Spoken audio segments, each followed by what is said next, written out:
नमस्कार, मैं राकेश चौधरी, प्रदेश मंत्री, भारतीय मजदूर संघ, बिहार प्रदेश।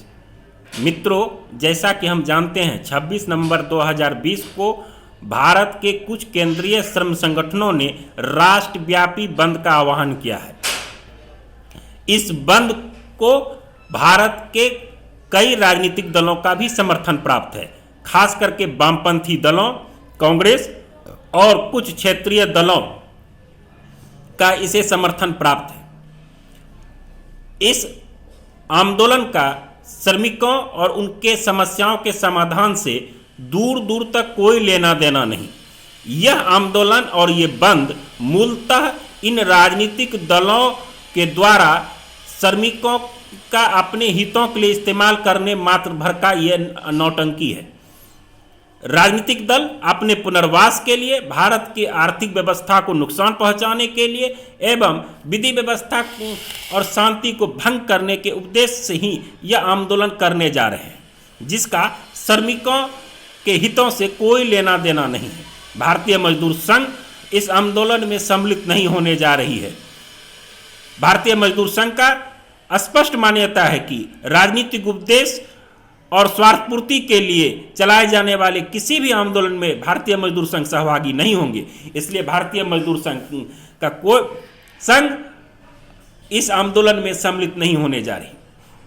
भारतीय मजदूर संघ को इंटक के राष्ट्रीय अध्यक्ष ने पत्र लिखकर आंदोलन में सम्मिलित होने की बात कही थी, जिसे आदरणीय महामंत्री, हमारे राष्ट्रीय महामंत्री श्री विनय सिन्हा जी ने पत्र के द्वारा उत्तर दे करके इस आंदोलन में सम्मिलित नहीं होने की बात से अवगत भी करा दिया है। मित्रों, अगर इन राजनीतिक दल जो इस आंदोलन में सम्मिलित हो रहे हैं, अगर उनके एजेंडे में श्रमिक हित जरा सा भी होता तो इन दलों का जिन राज्यों में शासन है और इतने वर्षों तक केंद्र में शासन होने के बाद भी श्रमिकों की समस्या यथावत है। इसलिए यह स्पष्ट होता है कि इनके एजेंडे में श्रमिक हित है ही नहीं। वास्तव में यह इनके राजनीतिक स्वार्थपूर्ति के लिए चलाए जाने वाला आंदोलन मात्र है और यह उनके हर साल ये बंद उनकी अपनी एक नौटंकी बन के रह गई है, जहां श्रमिकों से कुछ लेना देना नहीं है।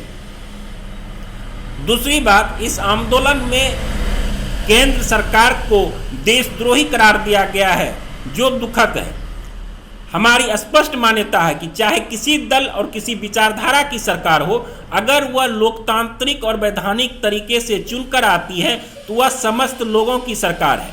वर्तमान केंद्र सरकार किसी दल विचारधारा की सरकार नहीं, बल्कि भारत के 135 करोड़ जनता के द्वारा चुनी गई और उनके द्वारा निर्वाचित सरकार है।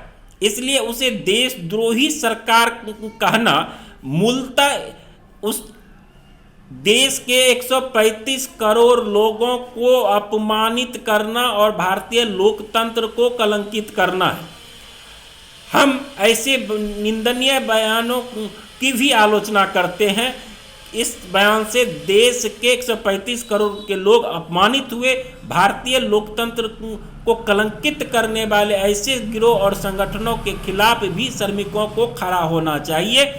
भारतीय मजदूर संघ आज के दिन यही आह्वान करती है। धन्यवाद। भारत माता की जय। वंदे मातरम।